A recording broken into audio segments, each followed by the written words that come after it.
become your best pal when she's here. Who's here? She's here, Doris dear. It's Doris with a cocktail band. She's the perfect housewife. Your rumpus room might have a band. Well, maybe. It's Doris and her dear friends. They live up in the sky. Before the chance to sing and dance, her friends might also buy. It's Doris. It's Doris, dear. She's that girl on the street. She'll show up with a sweet. You'll adore when she knocks on your door. There's her fun. It's Doris, dear's Girl Talk. Greetings, my dears, and welcome back to the Rumpus Room and Doris Dear's Girl Talk. Now, today we talk perfume, the scents that have sometimes led to situations. Now, as we continue with our album by Miss Helen Gurley Brown, Lessons in Love. She brings up perfume many times. Let's take a quick listen as she talks to girls who she says is the luckiest of sexes. How do you love a man or find a man to love when you aren't pretty? Some people think I am pretty, and, well, I admit I do look better than I used to, but I can remember what it was like to be the less pretty one in every single girlfriend combination and to be looked over and then never asked out by men who insisted on a dazzler for a date. It's okay, everybody likes to look at pretty girls. But how do we unspectacular ones compete? I'm sure you know the obvious ways, being a personality whiz and listening like you've been snake-charmed when a man opens his mouth, and being firm of bosom and lithe of figure. Also, you know to wear dreamy dresses, even if you have to hold 3 jobs at one time to afford them, and to splash perfume all over you, or better still, drench cotton with it and tuck it in your bra. If you aren't doing all these things, my plain friend, then you don't really want a man. As to new noses and fake lashes and straightened teeth, I'm all for them, and so are most men who really love women. Oh, well, okay. Ms. Brown has a lot to say, and, well, thank God my, bosoms are nice and firm. I did buy them in China. Okay, more from Helen. Presents take the pressure off, so do give them. Money is a perfectly wonderful present. You know, it isn't half as insulting as you'd like to think. A nice share of General Motors or a U.S. E-bond tucked in with a bottle of Arpege really are very hard to take offense at. Oh, my God. I mean, sure, why not? I mean, I'll just put this out there right now. If you'd like to send me a share of General Motors wrapped around a bottle of Arpege, feel free, darling. Well, it's plain to see that, according to Ms. Brown, wearing perfume is an important part of being a woman. The scent developed by a nose, filled with mystical scents such as ambergris, bergamot, citron, civet, frangipani, to name a few, is as important now as it was back in the day. To finish today's discussion, I give you this quote from a New York Times article published in 1973. Since her marriage, Helen Gurley Brown, editor of Cosmopolitan magazine, has used Arpege because her husband likes it and can now afford it. It's $29.50 an ounce. But, added Miss Brown, the matriarch of the swinging singles set, she's having a fling with Revlon's Charlie. It's like having a new lover, she said. Good for you, Helen. Now, Taffy, my mom, loved her perfumes. She had definite favorites depending on the occasion. To work, it was Shalimar. Out to dinner, Arpege. Rumpus room parties, it was always Chanel No. 5. Still my favorite. I can remember her spraying it on, and the smell would fill the entire house. She would hug me and kiss me as she put me to bed, and, well, that fragrance would linger in my room. I wear it whenever I go out, and I feel her presence every time I smell it. Now, remember, you can find out all the information on this episode at dorisdear.com/girl, GURL-talk. Oh, who could that be? Doris, the perfume guy is here. Rodrigo! Hello. Hello, my darling. How are you? Very happy to be here with you. I'm so happy. Ladies and gentlemen, we have an amazing guest. It is Rodrigo Flores Roux, and he is a nose. Mm-hmm. So tell me actually your official title, because it's a lot of words. Well, the official title is, it is a mouthful. I am Senior Perfumer, Vice President of Creation in Fine Fragrances at a company that is called Givaudan. It's a Swiss public company, and arguably it is the biggest supplier of fragrances and flavors in the world. So you create perfumes. So you call me a nose. Yes, I am a nose, and that is lingo for a perfumer. Right. And I actually, over here on my cheat cards, have a very long list of the how many fragrances now to date? Today, 373 fragrances in the market.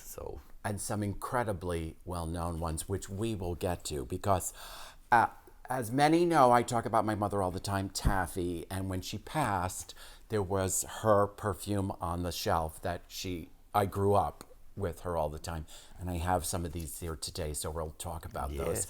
Sort of kind of historic, some of them I think are very special. And I did have the pleasure of meeting her, so... Yes, on a cruise around Manhattan. Oh, we don't talk about that. Yes, darling. But first, we have our cocktail. Mm-hmm. Today we have a Negroni, and I picked a Negroni. I matched it up with you because the Negroni was made by a count, a royal person. Mm-hmm. And I have always felt that Rodrigo was a bit royal. So cheers, my darling. Here's our Negroni. Here's to anti-monarchy. Yeah. Oh, there. Oh, my goodness. Yes. Perfect. It's one of my favorite things. Really? You know, it's 3 parts plus the ice plus the orange peel. But it's one annihilates the other, and at the same time, one enriches the other. Yes. Gin, sweet vermouth, and Campari, and it becomes completely different. And that's how perfume works. So we're drinking perfume. We are. Let's talk about where you're from.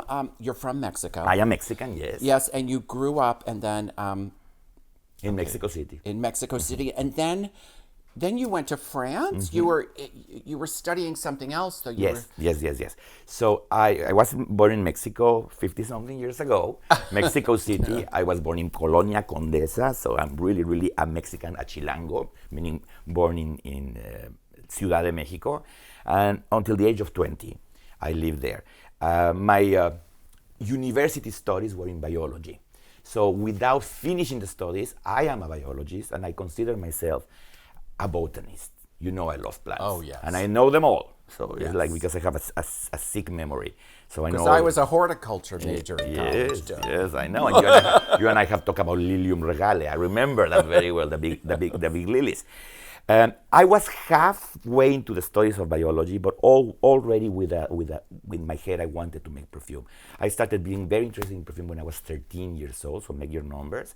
And it was through I started a collection of bottles. So I started asking my teachers, my friends' parents, all my family to get me their bottles when they were empty. So I started amassing this collection of bottles, but then I started being very interested in what was inside. Because not only they're beautiful out, but they're beautiful inside. You know, that's another beautiful part of the product I make. And so I still have a collection. It grows a lot to my husband's dismay, because they collect dust. I know nothing about collecting things. Yes, well, there you go. You collect collections. Yes. And so I was very clear, and I started trying to investigate, to do research. This is the 80s. There's no internet. Right. So it was going to an encyclopedia and learning about plants of perfumes, etc. So you have been creating all these amazing perfumes, but you started doing scents for like shampoos and things like that. Isn't that correct? Yes, you and started a very there? specific one. I told you about it the other day, right? It's a little bit salacious, but I will tell you because it's a good one. So you know the way this happens in general. A company, either it be a fashion designer or a cosmetic company or a celebrity or a pharmaceutical company, they will come to companies like mine and they will give us a brief. So, okay, we are planning to launch a perfume for women autumn of 2024. We would love it to be joyful and modern, the sensual level, this or that. We are thinking that the packaging is going to be gold. We cannot tell you the name yet. Yeah. This is the price we are targeting, and this is marketing we're targeting. Because I studied 2 years in France, and then I went back to Mexico, and I started working as a junior perfumer in the Mexican branch of the then biggest perfume company, is American, IFF, International Flavors and Fragrances, and I was hired there as a junior perfumer. And very, very soon after my first day of work, the head of sales, Humberto Campos, who is still a very good friend of mine, walks into my office and says, "Listen, have you worked on a type of a soap that is very famous in Spain and in Mexico? It's called Heno de Pravia, which is lavender, geranium, and like hay, a hay smell. Heno de Pravia. It's very well known. It's kind of an imprinted smell in Mexico. Have you worked on a type like that? No, but I can go call you something. Okay. So you have nothing money. He gave me 3 pesos, okay, and blah, blah, blah, and it's going to be an application in a shampoo base. So use a regular shampoo base, etc. So I made my little mixture, geranium, lavender, other things, put in the shampoo. 2 hours later, he smells, okay, so I'm going to see the client. And off he goes. A week later, he walks into my office. He has a very fantastic laugh, like very, very crystalline laughter. So, I sold your first fragrance in your life. And I go, oh my God, Humberto, thank you. So he told me, I cannot tell you exactly the characteristic of the product because it's still a secret. So I can tell you now. Okay, tell me. So it's, from Laboratorio something, some company that sounds really serious, medical. And it's going to be a new product, completely innovative, and the name of the product is Novo Hair Clean 2000. And I go, okay, sounds technical and interesting. Yeah. And it is a medicated shampoo, and it is used against the parasites of the pubic hair.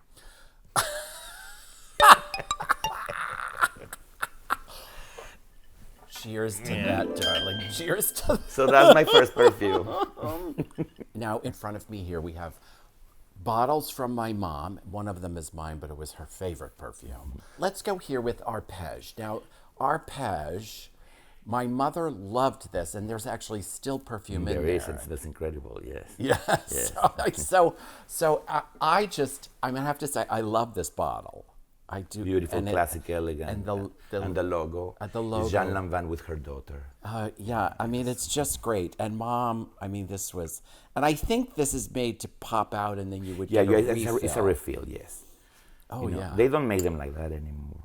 So let's talk about that. So many of these perfumes that existed that were kind of classic in their day, many have now ended up on like a drugstore shelf. Yes, there's an interesting thing. Actually, let me tell you something, kind of overlooks a little bit here. These 3 perfumes are basically the 3 major perfumes of the 20s. Chanel No. 5 is 1921, Shalimar is 1925, and Arpège is 1927. Do you know that Chanel No. 5 the bottle is a permanent show in the Museum of Modern Art? Wow. And very some in here. Yeah, there is. Oh, it smells like vanilla and amber. I just remember this on the shelf all the time. It was beautiful. They call that bottle is called the watch that you carry. Oh, the here. pocket watch. The pocket watch. Yeah. And then Arpège is a little bit closer to home because not only Arpège was the perfume of my mother's mother, my grandmother Martha. The House of Lanvin was always very famous in Mexico, and the perfumes from the 1920s, 30s, and 40s by Lanvin were created by a perfumer. His name was Paul Vacher. And parallel to working for the House of Lanvin, he actually had a brand of perfume that maybe you might remember was called Le Galion. Ah, yes. Yes, Sortilège de Le Galion. The brand went dormant, and it was purchased by somebody who afterwards became a very good friend of mine, a French gentleman by the name Nicolas Chabot. He used to work at L'Oréal, and he relaunched the line to great effect. But then I started having a conversation with him in a cocktail party, saying that I knew a lot about Le Galion, and I knew about the perfumes that were not there yet, etc., and that the retooling, the reformulation of Sortilège was a little bit timid. So he challenged me, and last year he relaunched Sortilège by a formula by me. Wow. Keeping a lot of the code of the original idea, the original intention of Sortilège, but then giving it a little bit of breath of modernity. And now some of these perfumes, some of the things that were used to make these perfumes are no longer around. Or Yes. some have been made illegal because they were animal-based, I guess, and Yes. things. So then you have to find things that have a similar... Chanel has done a very good job in that. You know, I'm telling you, this perfume was launched in 1921, and the perfume keeps, you know, a very constant quality with the same kind of notes, etc. We used to have animal products. We have decided single-handedly and willingly not to use them anymore for all the reasons that you can imagine. Yeah. So we now have replacements that are completely friendly to the world. Let's just call it like I that. always wanted to find, what was the thing from Ambergris, Wales? ambergris. Ambergris. A piece like that, Doris, would be around 75,000 euros.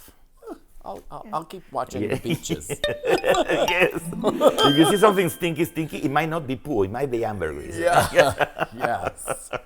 Now I want to talk. I want to talk about this little orange box. This was really this was your big moment, wasn't it? Yes. Let's say that I was quite involved in that product. Yes. And it is like one of the best-selling perfumes in the world? It's still up there. You know, they still the billing is. It is. Yes, it is Clinique happy. Yes. And I know this was a moment for you, yeah? 1997, you know, it is a co-creation with another perfumer. It is a project that lasted 15 months. Was painful. There were moments that we thought we were losing it, etc., etc. And you know, paternity in perfume is very complicated because some brands, they don't want perfumers to put themselves out as that. So I have to be careful with that. You know, some very famous perfumes out there, you know, I don't have the authorization to say that, you know. So I'm like, let's call it, I'm a ghostwriter, but quite a good one. And, you know, modesty apart. My mom used to say modesty is a horrible defect. We love our mothers. Oh, yeah. Now, it's so funny because Shalimar, like my mom loves Shalimar, but it's, you know, a big part of a Broadway show because here's the quote from La Cage aux Folles. So when my spirit starts to sag, I hustle out my highest drag and put a little more mascara on, and everything's ankle straps, Marabou, and Shalimar. Yeah. I love that.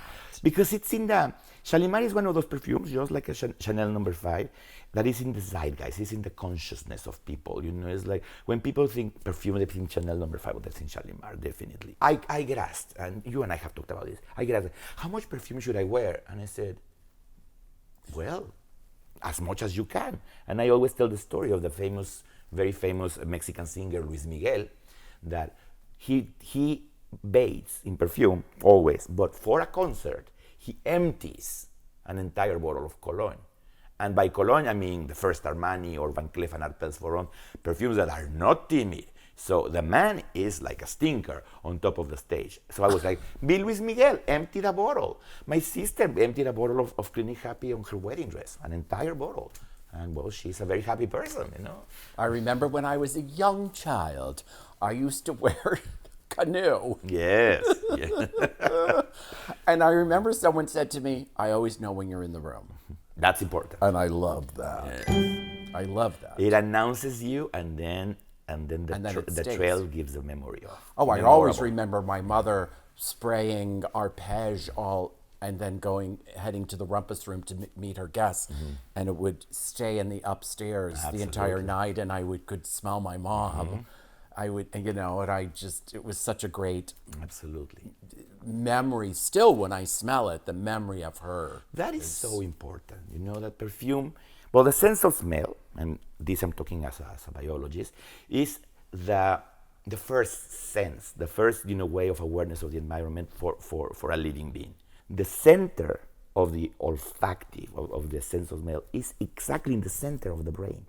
So when you trigger the center of the brain, everything kind of Ah. You know, kind of a, you know, when you throw a pebble in a pond and it goes ripples, so it ripples around the rain. So that's why when you smell something, you hear a voice, you know the texture of the seed, what you're doing, you immediately connect it to a sound or to a song or to a moment, etc. And of course to the emotional centers of the Oh brain. yeah. When I do my shows, I do shows.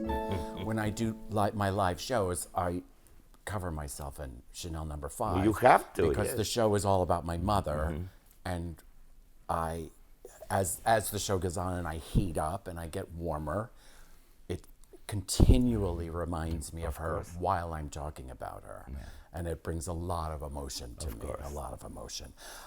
Okay, so I want to move to this very special bottle, which I'm going to show this was my mom's house. Came with a glass dome, which unfortunately broke, but it's still here. And this is a Schiaparelli. It's actually Schiaparelli.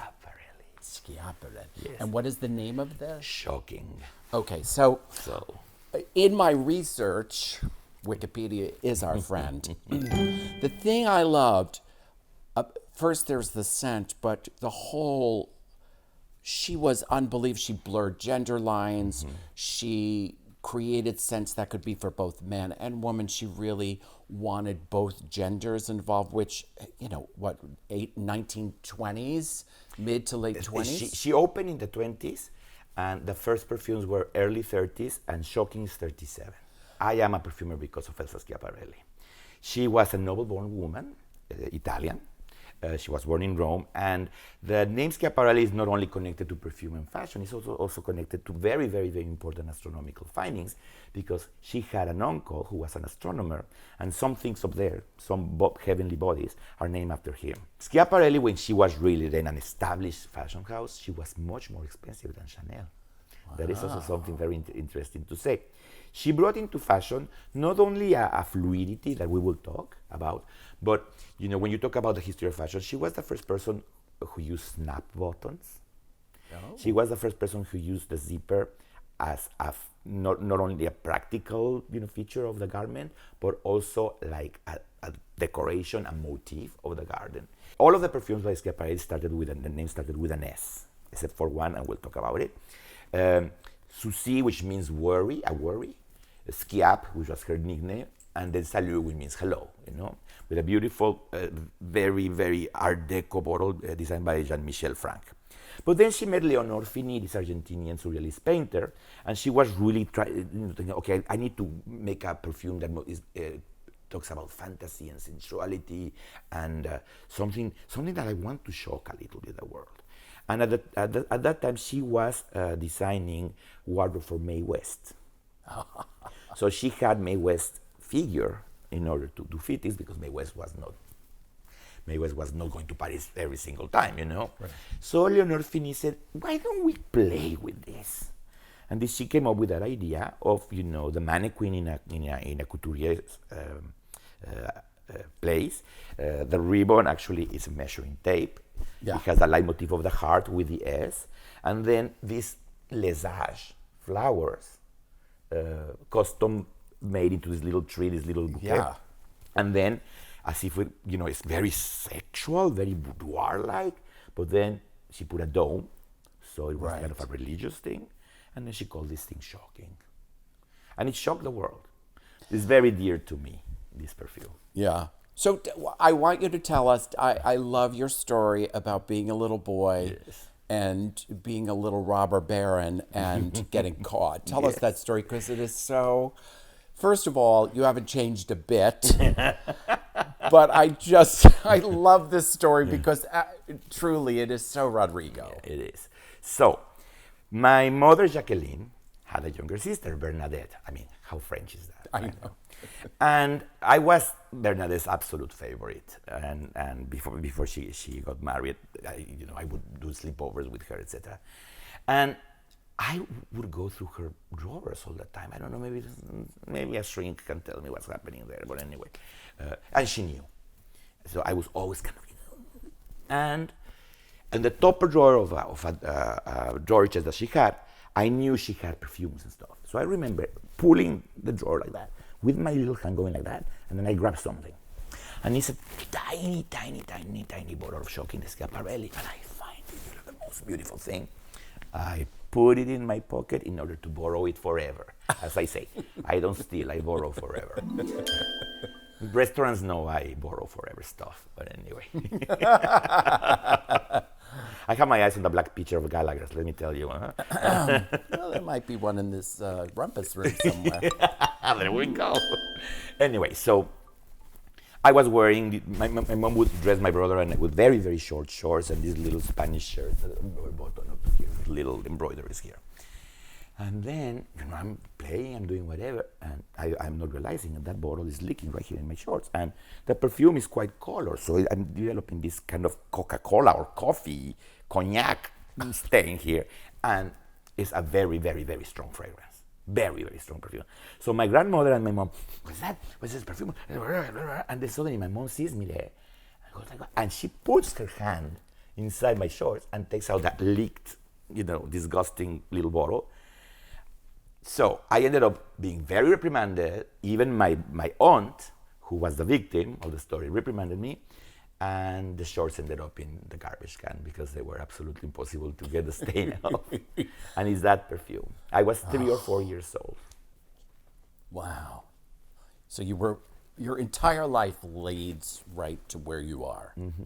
I love that. I did, as I said, I printed out the list. But what like in the list, Mary Kay. Mm-hmm. So what's the difference between creating like a Donna Karan and something like an Avon or a Mary Kay? Mary Kay is an interesting case. In 2000, it was decided in 1999. And it was launched in 2000 or 2001. It's a perfume for women called Velocity. And Velocity is one of Mary Kay's very, very important beacons, very important pillars. It brought Mary Kay into a younger market, into a younger activity. It was a perfume that was quite innovative. It had a banana flower smell, a banana tree flower smell. And it had a smell. Well, they don't as a fragrance, but when you go to a banana tree field in Guerrero next to Acapulco, and they're chopping them down, that kind of drenched, sappy smell, that originated Velocity. Like when you cut grass and you have that smell. It's that, but even more tropical and a little more fruity and acerbic. Yeah, but it's that kind of greenery, And it was also one of those very difficult projects because it was long, it was market tested, it had to be color completely transparent because the bottle was going to have a statement about beauty and purity and so on. And then it has also a very nice story, that one, because my sister was pregnant for her first child, Patricio, and we never knew if it was going to be a boy or a girl because he always covered himself in the ultrasounds. Like, really, I'm telling you, it was like this. You're not going to see. And I was, named to be the godfather. To date, it's my only godchild. I only have one. My brother has 7. I have only one. But it's the first child of the family, And so my sister had to have a C-section. So she calls me and said, okay, listen, let's decide on the day because I'm very close, etc. So, and I want you to be, I was living in New York, but I was going to visit, to receive the baby. Okay, so, Saturday, October the 16th, 1999, and 8 o'clock in the morning, tell the doctor. So I get there on the Friday. Okay, perfect. And the doctor was completely amenable with the date. And then, of course, we did check a little bit of the astrology. That was kind of awesome. So I land in Mexico on the Friday, and then we're having dinner with my father and my stepmom and my brother-in-law and my sister. My sister is super pregnant. And I had just heard that I had won the contract for Velocity. So I brought the bottle. So my sister wore Velocity to give birth to her first child. That's fantastic. And then I told this story in a convention in Mary Kay in the Astrodome in Dallas, and I think I made everybody cry with that story. It's still very emotional. Well, that's wonderful. So now I want to talk about, we live in this crazy little future world dominated by COVID. It is a very interesting thing We all know that when you get a cold, and suddenly you cannot taste anything, etc., because your nose is irritated at this and that and the other. And then when COVID, just appeared in the world, and then one of the big important things, as a symptom and then as a consequence of long COVID, is anosmia. The sense of the loss of the sense of smell and taste, because taste and smell are very, very, very, basically is one thing only. And I think it's very relevant to talk about that, because also from a kind of an emotional or even like a sociological point of view, the fact that a pandemic that really changed the world and that killed so many people, one of the center points, one of the foremost themes is like losing the sense of smell. I was mentioning to you that the sense of smell is basically the first front of attack. Or you stay or you flee. And it's because of a smell.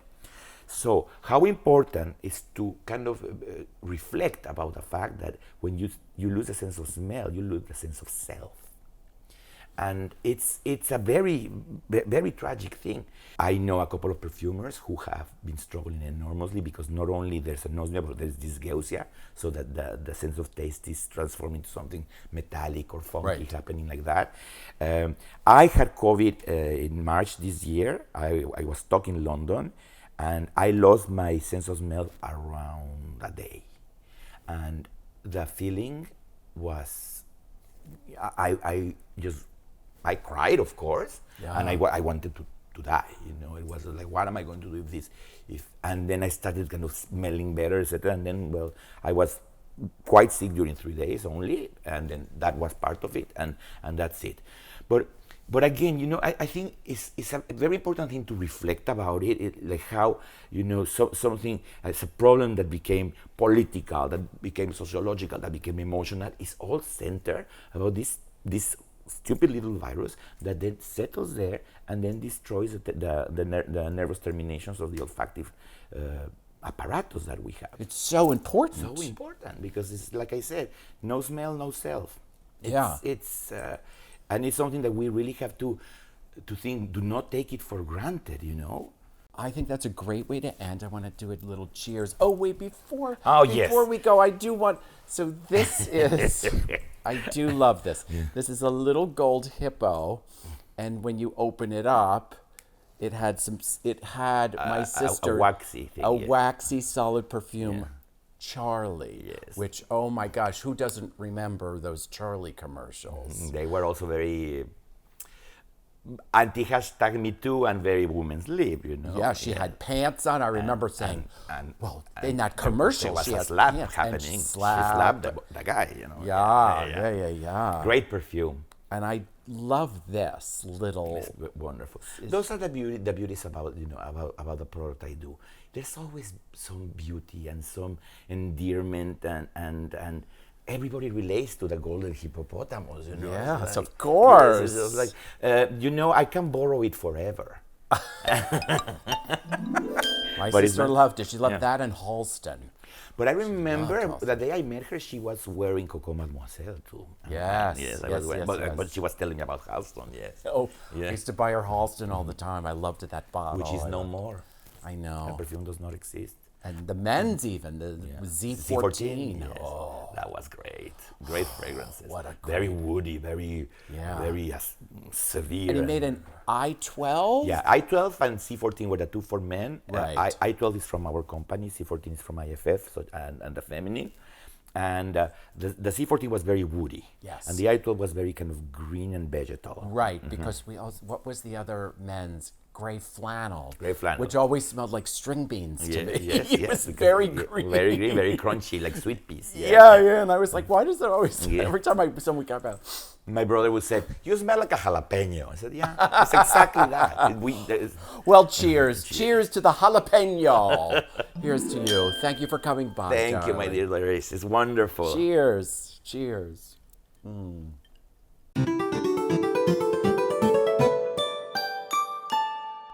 It's Doris Deer's Bar Cart. Welcome to the Bar Cart, the place where we make the cocktails we serve in the rumpus room. Now, today we enjoyed the delicious Negroni, an aperitivo, Now, it gained worldwide popularity as a drink to stimulate your appetite before a meal. Now, the history of this particular cocktail is one of great cocktail myths yet to be fully proven true. Now, ranging from Italy to Africa to even a yee-haw cowboy in the United States, it's one that, well, rests upon an image of a man with a killer mustache. The most widely reported account is that it was first mixed in Florence, Italy in 1919 at Caffè Cassone, then called Caffè Giacosa, on Via de Tornabucini. My Italian is terrible. Count Camillo Negroni concocted it by asking the bartender Fosca Scarselli to strengthen his favorite cocktail, the Americano, by adding gin rather than the normal soda water. The bartender also added an orange garnish rather than the typical lemon garnish of the Americano to signify that it was a different drink. Boom! The Negroni was born and named accordingly in his honor. Now, here's where the myth gets complicated. You'll eventually come across an image of a strapping gentleman with a top hat, high collar, overcoat, cane gloves, and a course of smashing mustache, all part of being a supposed Count Negroni. The man is actually believed to be Arnold Henry Savage Landor. Arnold Henry Savage Landor, so many names. A Florentine painter, explorer, writer, anthropologist, and cat lover, whose art and global adventures made him a legend of his time. Oh, a legend he was, but a Count Negroni? Nope. Now, according to the present-day Marquis de Negroni, Francois Hubert, there was never anyone named Camillo Negroni throughout their family history. Francois compiled a 300-page-plus genealogy report in order to be accepted into the Order of the Knights of Malta that proves that the supposed Count Negroni never existed. Oh, he must have had a lot of time on his hands. Oh, well.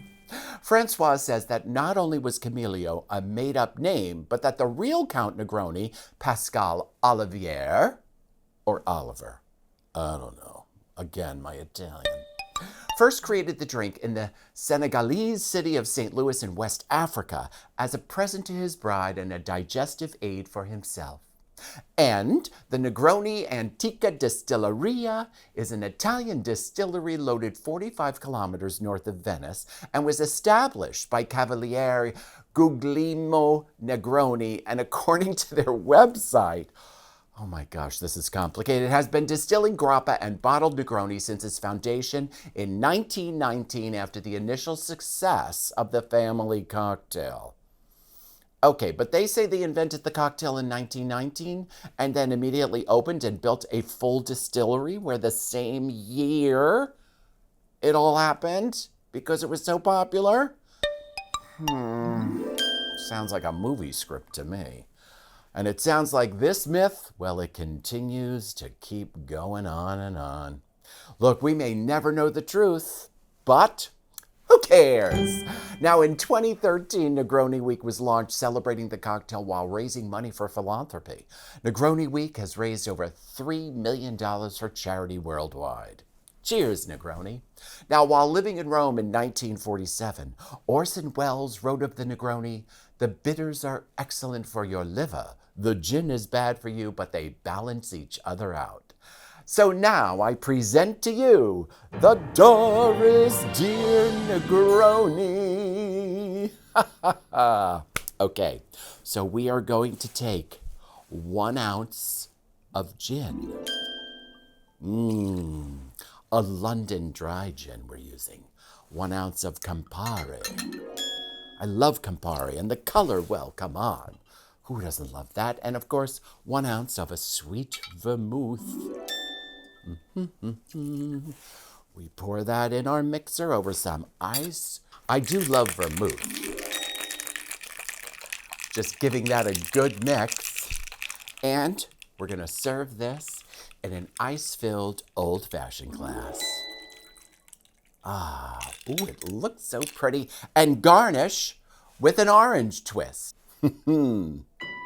Well, I hope you enjoyed your stay in the Rumpus Room today. You know, I love when friends drop by, we share some fun ideas, and, well, bring joy to the world around us. Now, don't forget, head over to dorisdeer.com/Gurl, Gurl-talk for all the recipes and hints from today's show. I hope you'll drop by the Rumpus Room again for more Doris Deer's Girl Talk. Stay safe, and hugs and love from Doris Deer. And remember, a dress doesn't get you anywhere. It's the life you live in the dress that matters. I'll see you soon. Cheers. I gotta work on my Italian. Mwah.